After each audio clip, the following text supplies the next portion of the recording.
नमस्कार।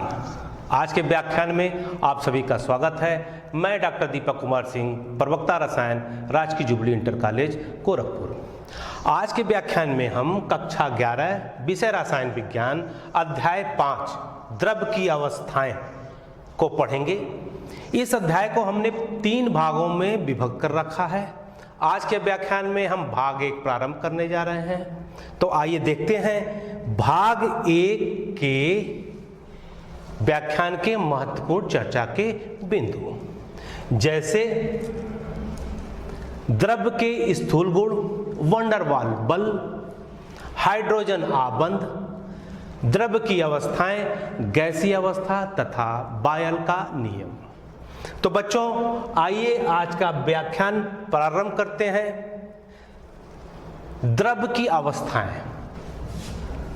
बच्चों, पूर्व के अध्याय में हमने पढ़ रखा है द्रव के एक कण से संबंधित गुणधर्म, जैसे परमाणविक आमाप, आयतन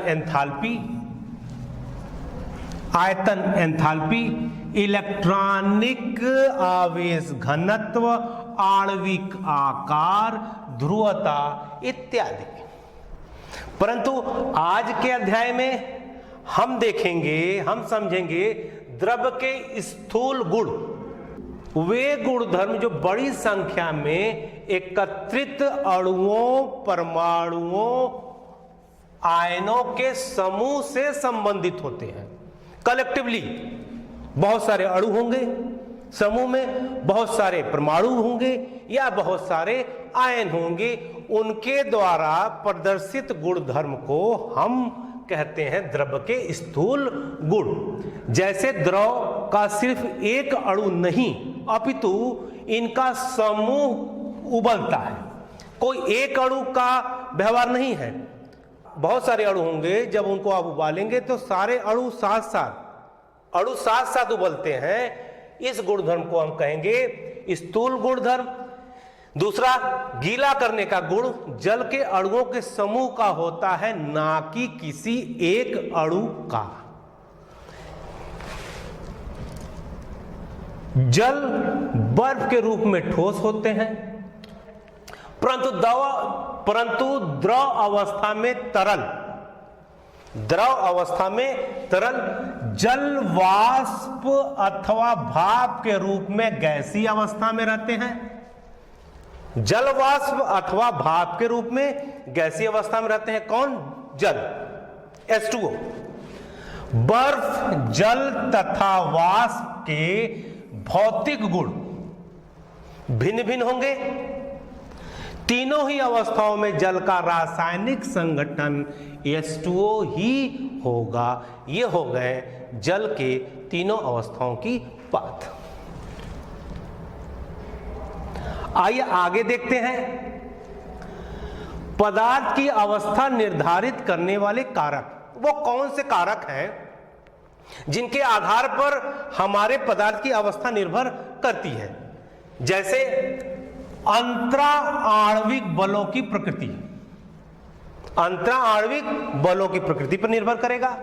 आणविक अन्योन्य क्रिया, म्यूचुअल इंटरेक्शन पर निर्भर करेगा।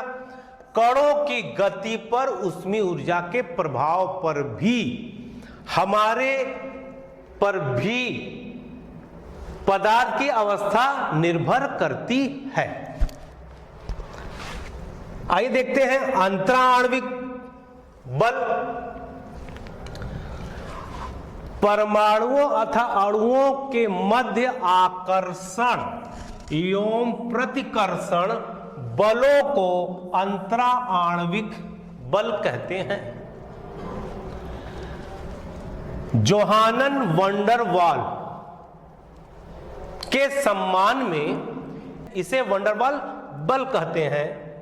और वंडरवाल बल को हमने 3 भागों में विभक्त कर रखा है। जैसे प्रकीर्णन बल, द्विध्रुव बल, डायपोल इंटरेक्शन, द्विध्रुव प्रेरित द्विध्रुव बल, डायपोल इंड्यूस्ड डायपोल इंटरेक्शन। परंतु बच्चों ध्यान देना, अति महत्वपूर्ण बिंदु, आयन द्विध्रुव बल वंडर वाल बल नहीं होते हैं। ये तीनों वंडर वाल बल के श्रेणी में होंगे, परंतु आयन द्विध्रुव बल वंडर वाल बल में काउंट नहीं होगा। आइए देखते हैं प्रकीर्णन बल। प्रकीर्णन बल दो अस्थायी द्विध्रुवों के बीच के आकर्षण बल को प्रकीर्णन बल कहते हैं। पहली बार जर्मन भौतिक वैज्ञानिक फ्रिट्ज लंडन ने इस बल को प्रस्तावित किया, जिस कारण से इस बल को हम लंडन फोर्स भी कहते हैं। इस प्रकार के बल हमेशा आकर्षण बल होते हैं, ध्यान दीजिएगा। प्रकीर्णन बल का व्यवहार हमेशा कैसा होगा? आकर्षण बल के रूप में होगा। प्रकीर्णन बल आकर्षण बल के तरह व्यवहार करता है। आइए समझते हैं प्रकीर्णन बल को। हमने दो परमाणु ले रखा है, परमाणु ए और परमाणु बी। इन दोनों परमाणुओं में इलेक्ट्रॉनिक आवेश अब्र का समन्वित द्वितरण है, यूनिफॉर्म डिस्ट्रीब्यूशन। माना इंस्टेंटेनियसली परमाणु ए में द्विध्रुव डेवलप हो गया, दाईं ओर इलेक्ट्रॉन घनत्व अधिक हो गया, बाईं ओर इलेक्ट्रॉन घनत्व कम हो गया, जिस कारण से ऋणात्मक, जिस कारण से धनात्मक। इस परमाणु ए के इंस्टेंटेनियस डायपोल डेवलप होने के कारण परमाणु बी में भी प्रेरित इंड्यूस डायपोल डेवलप हो जाएगा, उत्पन्न हो जाएगा, जिस कारण से परमाणु ए और परमाणु बी, जिस कारण से परमाणु ए और परमाणु बी के मध्य आकर्षण बल स्थापित होगा, जिसे हम कहेंगे प्रकीर्णन बल। प्रकीर्णन बल का सामर्थ्य, यह बल कणों के मध्य की दूरी, कणों के मध्य की दूरी r के छठे घात के व्युत्क्रमानुपाती होता है। r के छठे घात के व्युत्क्रमानुपाती होता है। मतलब यह हुआ, जैसे जैसे परमाणुओं के मध्य दूरी बढ़ेगी, प्रकीर्णन बल का मान कम होता जाएगा। तो बच्चों, प्रकीर्णन बल केवल लघु दूरी, लगभग 500 पिकोमीटर तक ही महत्वपूर्ण होते हैं। इसके बाद यदि दूरी बढ़ेगी तो प्रकीर्णन बल का महत्व नहीं रह जाता है। सभी कणों में प्रकीर्णन बल उपस्थित रहते हैं, सभी कणों में प्रकीर्णन बल उपस्थित रहते हैं। तो बच्चों, आपने देखा प्रकीर्णन बल। आइए अब देखते हैं द्विध्रुव बल, डायपोल इंटरेक्शन। द्विध्रुव आघूर्ण रखने वाले अणुओं के मध्य द्विध्रुव बल उत्पन्न होते हैं, कार्य करते हैं। द्विध्रुव के सिरे पर आंशिक आवेश होता है, जिसे हम डेल्टा से प्रदर्शित करते हैं। आप देख सकते हैं उदाहरण में मैंने दो अणु HCl के ले रखे हैं।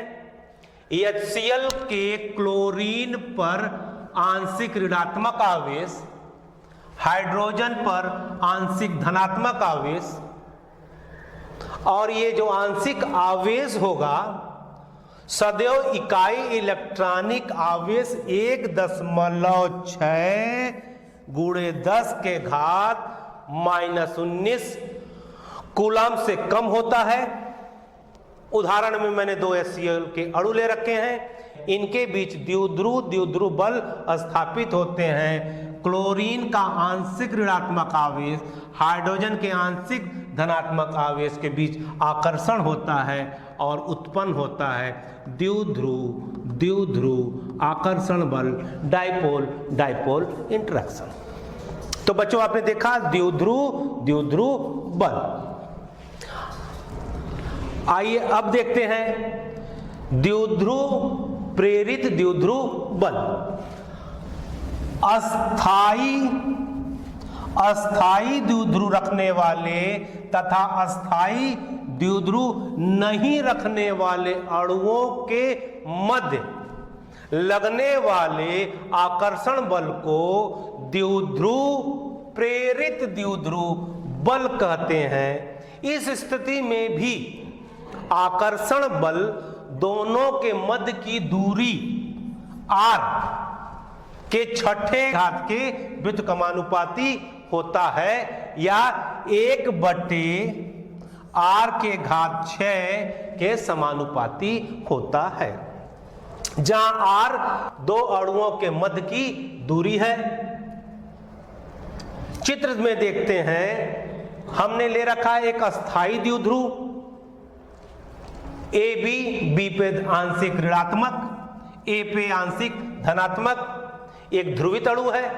इसके साथ एक अध्रुवित अणु है, परंतु अणु ए बी के संपर्क में आने के उपरांत अध्रुवित अणु में भी प्रेरित द्विध्रुव उत्पन्न हो जाता है और उनके बीच लगने वाले आकर्षण बल को कहते हैं द्विध्रुव प्रेरित द्विध्रुव बल, डाइपोल इंड्यूस्ड डाइपोल इंटरैक्शन। तो बच्चों आपने देखा प्रकीर्णन बल, द्विध्रुव द्विध्रुव बल, द्विध्रुव प्रेरित द्विध्रुव बल। इसी के साथ एक महत्वपूर्ण आबंध और देखते हैं जिसे कहते हैं हाइड्रोजन आबंध, हाइड्रोजन बॉन्ड। अति ध्रुवी NH, OH तथा HF में उपस्थित हाइड्रोजन बंध बनाता है। हाइड्रोजन आबंध की ऊर्जा 10 से लेके 100 किलो जूल प्रति मोल के मध्य होती है। हाइड्रोजन आबंध की ऊर्जा 10 से लेके 100 किलो जूल प्रति मोल के मध्य होती है। एक अणु के विद्युत ऋणी परमाणु तथा दूसरे अणु के धन आवेशित हाइड्रोजन परमाणु के मध्य आकर्षण बल द्वारा हाइड्रोजन आबंध की सामर्थ्य निर्धारित होती है। जो हाइड्रोजन बंध का सामर्थ्य होगा वह विद्युत ऋणी परमाणु तथा धनात्मक आवेश वाले हाइड्रोजन के मध्य लगने वाले आकर्षण बल पर निर्भर करेगा। आइए समझते हैं हाइड्रोजन आबंध का सामर्थ्य और कुछ महत्वपूर्ण उदाहरण। H2O जलकाणु, HOH दूसरा अणु HOH ऑक्सीजन पर आंशिक ऋणात्मक, हाइड्रोजन पर आंशिक धनात्मक, इसी प्रकार से आंशिक धनात्मक, आंशिक ऋणात्मक, आंशिक धनात्मक और आंशिक धनात्मक। इन दो अणुओं में आप देखें, बाईं ओर के अणु का ऑक्सीजन और दाहिनी ओर के अणु का हाइड्रोजन के बीच में आकर्षण बल उत्पन्न हुआ। उस आकर्षण बल को आप कहोगे hydrogen bond. Hydrogen bond hydrogen परमाणु रखने वाले विद्युत ऋणी परमाणु के विद्युत ऋणात्मकता के समानुपाती होता है, जिस कारण से HF द्वारा बनाया गया हाइड्रोजन आबंध HO द्वारा बनाया गया हाइड्रोजन बंध से मजबूत होगा। इसी प्रकार से NH का हाइड्रोजन आबंध HO के हाइड्रोजन आबंध से कमजोर होगा। यह क्रम हो गया घटते हुए क्रम में हाइड्रोजन आबंध का सामर्थ्य। बच्चों ये हुई बात हाइड्रोजन आबंध की। आइए अब देखते हैं अंतरा आणविक बल बनाम ऊष्मीय अन्योन्य क्रिया। अंतरा आणविक बल अणुओं को पास पास रखते हैं, आकर्षित करता है, जिस कारण से अणु पास पास होते हैं। परंतु ऊष्मीय ऊर्जा अणुओं को एक दूसरे से दूर करते हैं। ऊष्मीय ऊर्जा के कारण अणुओं की गतिज ऊर्जा बढ़ जाती है, जिस कारण से अणु दूर दूर हो जाते हैं। ठोस, द्रव और गैस अवस्थाएं अणुओं के अंतरा आणविक बलों तथा ऊष्मीय ऊर्जा के मध्य के संतुलन का परिणाम है। किसी भी पदार्थ की अवस्था उस पदार्थ के अणुओं के मध्य अंतरा आणविक बल तथा अणुओं को मिलने वाली ऊष्मीय ऊर्जा पर निर्भर करता है, जिस कारण से हमें द्रव की 3 अवस्थाएं सामान्यतः प्राप्त होती हैं: ठोस, द्रव और गैस। ये हो गई द्रव की अवस्थाएं, और द्रव की अवस्थाएं निर्भर करती हैं अंतरा आणविक बल तथा ऊष्मीय ऊर्जा पर। क्रम देख लें। जैसे जैसे अंतरा आणविक अन्योन क्रिया बढ़ती है, पदार्थ गैसीय अवस्था से द्रव अवस्था और द्रव अवस्था से ठोस अवस्था के क्रम में परिवर्तित होता है। जैसे जैसे अंतरा आणविक बल बढ़ेगा, पदार्थ गैस से द्रव और द्रव से ठोस। परंतु इसके विपरीत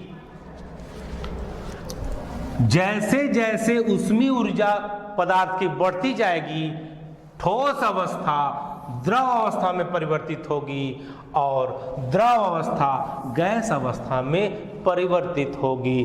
अंतरा आणविक बल बढ़ाने से और ऊष्मीय ऊर्जा बढ़ाने से 2 क्रम मिलते हैं, परंतु दोनों क्रम एक दूसरे के विपरीत होते हैं। बच्चों, अभी तक हमने बात किया पदार्थ की अवस्थाओं पर। पदार्थ की 3 अवस्थाएं हैं, जैसा आप जानते हैं: ठोस, द्रव और गैस।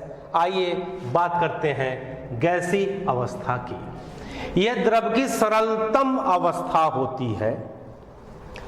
वायुमंडल के सबसे निचली परत को ट्रोपोस्फीयर कहते हैं। हमारे वायुमंडल के जो गैस होते हैं वो पृथ्वी के द्वारा गुरुत्व बल से बंधे रहते हैं। यह वायुमंडल पतली होती, परंतु हमारे जीवन के लिए अति महत्वपूर्ण है। वायुमंडल में dioxygen, dinitrogen, carbon dioxide तथा जल वाष्प होते हैं। Dioxygen O2, dinitrogen N2, carbon dioxide CO2 तथा जल वाष्प हमारे वायुमंडल में उपस्थित होते हैं। बच्चों, ये बात हुई गैसीय अवस्था की। आइए बात करते हैं गैसीय अवस्था के भौतिक गुण, फिजिकल प्रॉपर्टीज। गैस अत्यधिक संपीड्य होती है, हाईली कंप्रेसिबल गैस को आप अधिक दाब पे दबाएंगे गैस के मिश्रण को, तो उनका आयतन कम होता जाएगा। कंप्रेस करते हैं, अत्यधिक दाब लगा देंगे तो वह द्रव में परिवर्तित हो जाएगा, जिस कारण से हम कहते हैं गैसें अत्यधिक संपीड्य होती हैं, हाईली कंप्रेसिबल। गैसें सभी दिशाओं में समान दाब प्रेषित करती हैं। किसी गैस का ये अणु या परमाणु होगा तो प्रत्येक दिशा में इसके द्वारा लगाया गया दाब एक समान होता है। गैस का आयतन तथा आकृति अनिश्चित होती है। जैसा कंटेनर लेंगे, जैसा बर्तन लेंगे, वैसा ही आकार होगा और जितने दाब पर रखेंगे उसी के अनुसार उसका आयतन होगा। बच्चों, गैस किसी यांत्रिक सहायता के बिना प्रत्येक अनुपात में पूर्णतः मिश्रित होती है। बच्चों, ये रहा गैसीय अवस्था के भौतिक गुण, फिजिकल प्रॉपर्टीज ऑफ गैसेस। व्याख्यान के क्रम को आगे बढ़ाते हैं और समझते हैं गैस के नियम। गैस के नियम की क्यों आवश्यकता हुई, क्यों हमें इसे पढ़ना चाहिए। गैसों के गुणों पर प्रथम विश्वसनीय मापन एंग्लो आयरिश वैज्ञानिक बायल ने सन 1662 में किया था।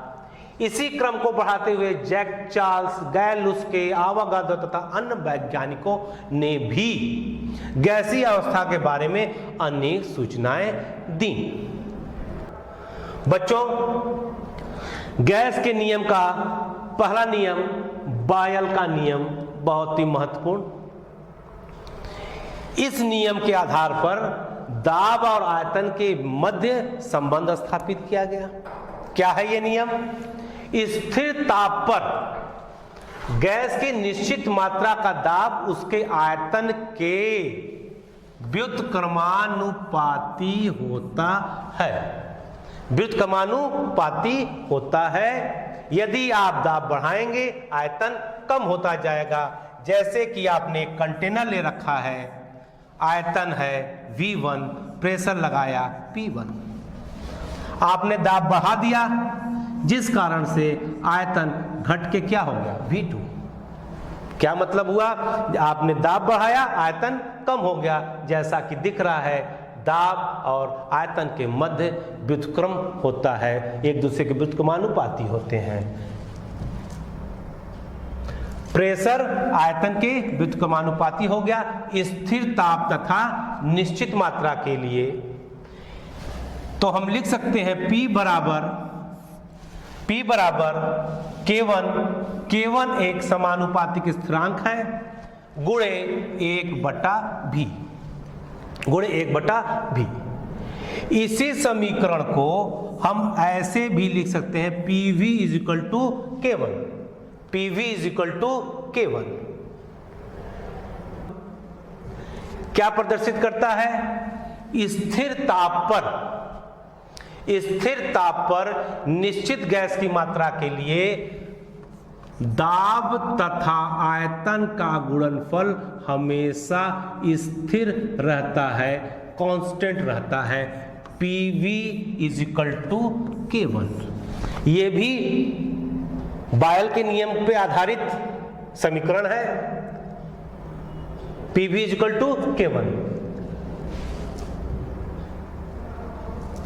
यदि गैस की निश्चित मात्रा को स्थिर ताप T, तापमान स्थिर कर दिया, मात्रा निश्चित कर दी, पर दाब P1 तथा आयतन V1 है, गैस को एक्सपेंड कर दिया, प्रसारित किया जाए और आयतन V2 तथा दाब P2 हो जाए, तब क्या संबंध होंगे?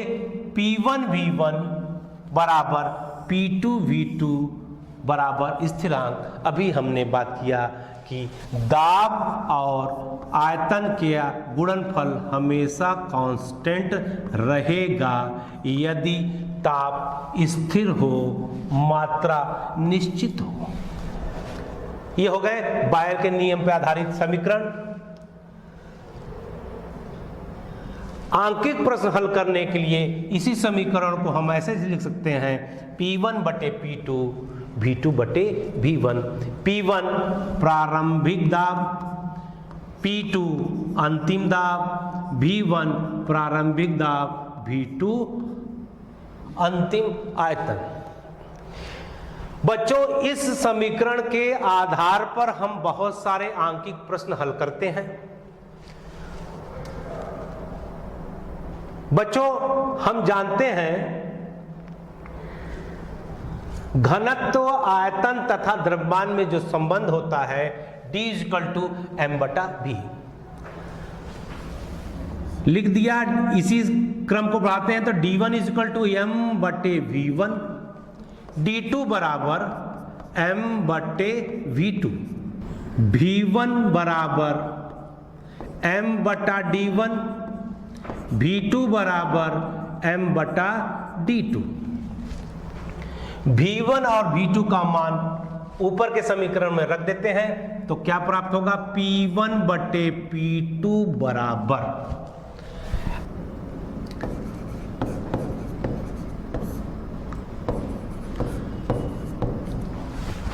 V2 V1 का मान रख दिया, हल कर लेते हैं, m से m कैंसिल हो जाएगा, क्या प्राप्त होगा, P1 बटे P2 बराबर D1 बटे D2। बच्चों ये एक और समीकरण प्राप्त हो गया बायल के नियम पर आधारित। यह हो गया दाब तथा घनत्व के मध्य संबंध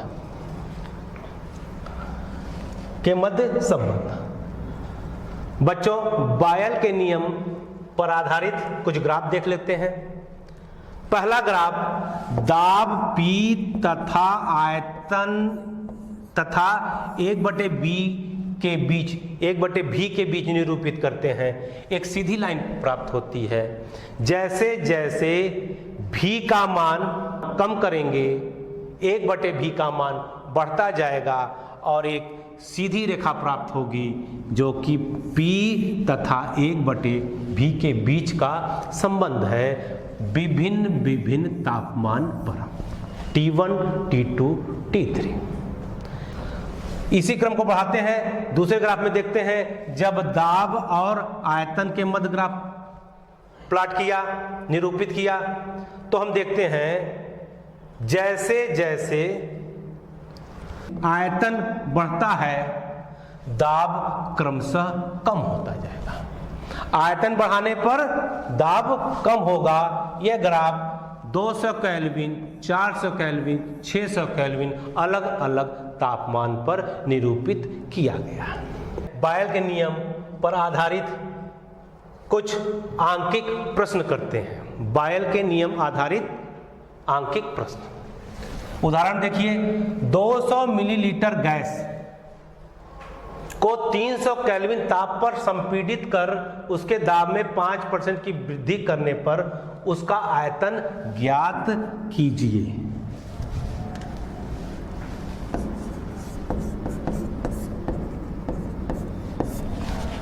प्रारंभिक आयतन V1 बराबर 200 मिलीलीटर, ताप स्थिर है, दाब P1 मान लिया P है, V2 कितना आयतन हो जाएगा यदि दाब में 5% की वृद्धि करते हैं। P प्रारंभिक था, 5% की वृद्धि किया तो अंतिम दाब हुआ 105/100 गुणे P। बायल के नियम के अनुसार P1 V1 = P2 V2। बच्चों V1 का मान, P1 का मान, P2 को मान स्थापित करते हैं, मान रखते हैं।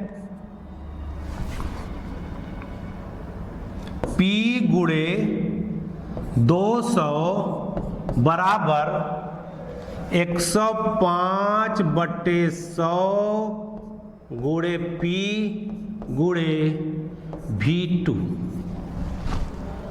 P से P कैंसिल हो गया, V2 बराबर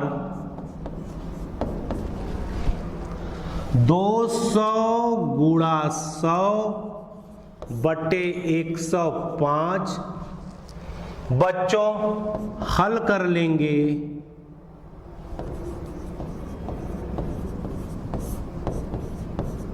प्राप्त हो जाएगा 190.47 मिलीलीटर। कितना आयतन हो गया अंतिम? V2 बराबर 190.47 मिलीलीटर। बच्चों यह आंकिक प्रश्न हो गया, बायल के नियम पर आधारित है। आज के व्याख्यान को समाप्त करने के पूर्व आइए देख लेते हैं आज के गृह कार्य। प्रश्न 1 आंकिक प्रश्न है जो बायल के नियम पर आधारित है, दाब और आयतन संबंध पर आधारित है। प्रश्न 2 भी बायल नियम आधारित आंकिक प्रश्न है। हमें विश्वास है आज के व्याख्यान को आप समझेंगे, मनन करेंगे, चिंतन करेंगे तो आज का गृह कार्य आपके लिए आसान होगा। इन्हीं